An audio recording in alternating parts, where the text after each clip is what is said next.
चाहूंगा कि क्या ये अक्सरती तबके की एक्सट्रीमिज्म और रेडिकलाइजेशन की बेहतरीन मिसाल नहीं है, और अगर है तो फिर हुकूमत इस पर क्या करेगी। सर, हमारे आइन में, संविधान में लिबर्टी ऑफ कॉन्शियस को लिखा गया, तमहीद में, यानी जमीर की आजादी का जिक्र किया गया है।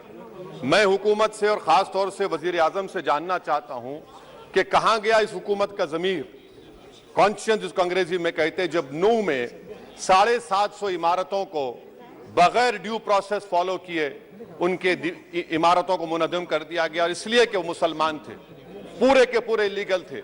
इसीलिए पंजाब की हाई कोर्ट, हरियाणा की हाई कोर्ट ने कहा कि ये एथनिक क्लेंसिंग है। इसकी एक बेहतरीन मिसाल है उस हुकूमत की। तीसरी है कि इस मुल्क में एक नफरत का माहौल, बल्कि एक आतिश को पैदा कर दिया गया, मुसलमानों के खिलाफ नफरत का माहौल। ये इनका ये 9 साल का इनका ये कारनामा है।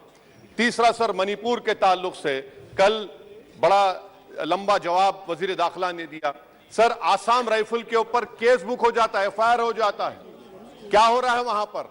कहां गया आपका कॉन्शियस, कहां गया आपका जमीर, जब वहां की महिलाओं की अस्मत रेजी की जा रही है?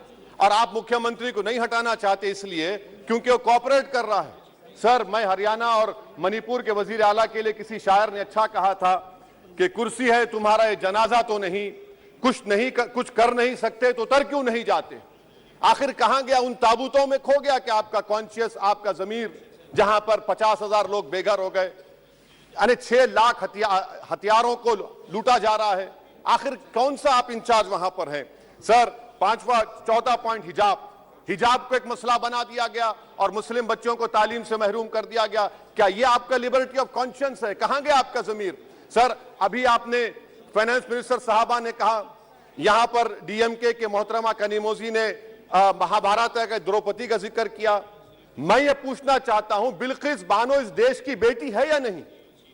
जिस बिल्किस बानो को लोगों ने 11 लोगों ने रेप किया, प्रेग्नेंट थी, उसकी मां का रेप किया, उसकी बेटी को कत्ल कर दिया, उसकी मां का कत्ल कर दिया, आपने कातिलों को रिहा कर दिया। यह आपका कॉन्शियंस है? यह आपका कॉन्शियंस है? आप तो मेजोरिटेरियन पॉलिटिक्स को फरोग दे रहे हैं। सर, चौथा, आज चाइना के ऊपर कोई नहीं बोलते हैं। प्रधानमंत्री मोदी ने उस वक्त 2013 में जब प्रधानमंत्री नहीं थे, कहा था कि समस्या बॉर्डर पर नहीं, दिल्ली में है। अगर हम अपनी जमीन पर हैं तो डिसएंगेजमेंट क्यों कर रहे हैं? क्या आज चीन हमारी जमीन पर नहीं बैठा है? क्या आज चीन से आप बातचीत कर रहे हैं? आप डिसएंगेजमेंट कर दिए। बताइए डी-एस्केलेशन, डी-इंडक्शन कब होगा? मैं आपके जरिए से हुकूमत को बता रहा हूं कि अगर प्रधानमंत्री ने अहमदाबाद में शी जिनपिंग को बुलाकर झूला झुलाया था, क्या हुआ? क्या नतीजा निकला उसका? चेन्नई दिखाया, क्या नतीजा निकला? सर, इसलिए चीन पर बोलिए, चीन को उखाड़ कर फेंकिए। सर, और एक पॉइंट जिस पर मैं मुखालिफ ताईद में खड़ा हूं, हाई इन्फ्लेशन है इस मुल्क में, हाई अनएम्प्लॉयमेंट है, स्टैग्नेटिंग कंजम्पशन है। इसकी वजह से महिलाओं में हाई एनीमिया लीड कर रहा है। ये हुकूमत इसकी जिम्मेदार है। सर, कुलभूषण जाधव कहां है? पाकिस्तान में बैठा है, आप क्यों नहीं लेके आते? आप विश्वगुरु कहते हैं, कुलभूषण जाधव को भूल गए आप। कतर में 8 नेवी ऑफिसर 1 साल से जेल में हैं, आप नहीं ला सके उनको। सर, और एक चीज, 1991 का प्लेसेस ऑफ वर्शिप एक्ट इस ऐवान में पास किया गया था कि तारीख के जख्मों को नहीं खुरेदा जाएगा। आप खुरोद रहे हैं उनको। मैं आपको इंतबाह दे रहा हूं, वार्न कर रहा हूं, इस मुल्क को 90 के दहे में मत लेकर जाइए।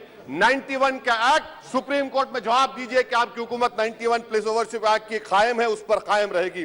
UCC, सर, इस UCC का फार्मूला क्या है? एक मुल्क में एक मजहब, एक कल्चर, एक जबान। ये तो डिक्टेटरों का फार्मूला है। भारत एक गुलदस्ता है, भारत एक मोजाइक है। यहाँ पर बेशुमार जबाने, बेशुमार मज़ाहिब बोले जाते हैं, और हिंदू अनडिवाइडेड फैमिली में sir, I am concluding, 8 crore 75 Hindu खानदानों को 3,800 करोड़ डिडक्शन मिला। इसके बारे में आप क्या कहेंगे?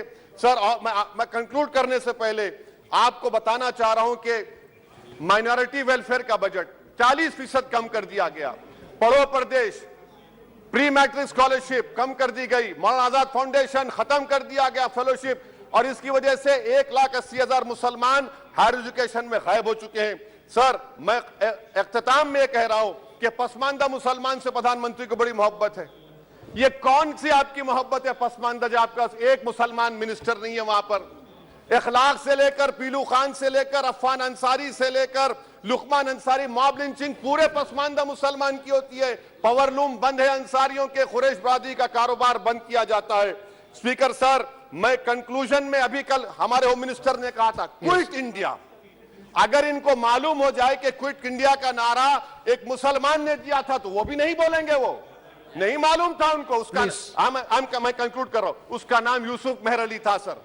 यूसुफ मेहर अली ने क्विट इंडिया का नारा बनाया, जिसको महात्मा गांधी ने सारे देश में एक पैगाम किया। मैं कंक्लूड कर रहा हूं सर, इस देश में अगर आज क्विट इंडिया करना है तो कहना पड़ेगा चाइना क्विट इंडिया। जो गौ रक्षक है जिसका नाम मोनू है, वो आपके लिए मोनू डार्लिंग बन गया है, उसको कहिए क्विट इंडिया। सर, जो लोग तुष्टीकरण की राजनीति आप कर रहे हैं, आप हिंदू अक्सरियती लोगों में हथियार बांट रहे हैं, ये आप देश के लिए खतरा पैदा कर रहे हैं। Sir, I am concluding. इसीलिए हम आपसे अपील कर रहे हैं कि हुकूमत से कह रहे हैं कि आप जो सियासत कर रहे हैं इससे नुकसान देश को होगा। प्रधानमंत्री जब खड़े होकर जवाब देंगे, हम उनसे पूछना चाह रहे हैं, पॉइंटेड क्वेश्चन है, क्या देश बड़ा है या हिंदुत्व गोलवालकर की आइडियोलॉजी बड़ी है? मैं इस तहरीक अदम एतमाद की तायद में खड़ा हूं और हुकूमत की मुखालिफत में। सर, एक आधा मिनट सर। सर, दो लोग, दो महाज है इस मुल्क में, एक चौकीदार है, एक दुकानदार है। एक चौकीदार है, एक दुकानदार है। जब जुल्म हम पे होता कोई मुंह नहीं खोलते। यूएपीए का कानून अमित शाह ने लाया, इन दुकानदारों ने तायद की। आज उस यूएपीए का कानून में 83 साल का बुढ़ा सिपर, खत्म करो, सिपर नहीं होने के से मर गया। आखिर कब तक दुकानदार और चौकीदार हमारी लाशों पर सियासत? सर, हम कंक्लूडिंग, कब तक सियासत करेंगे? अगर आप जुल्म के खिलाफ आवाज नहीं उठाएंगे तो आपकी दुकानदारी नहीं चलेगी, चौकीदार को धन्यवाद श्री तीसरा महाज करेगा। शुक्रिया सर।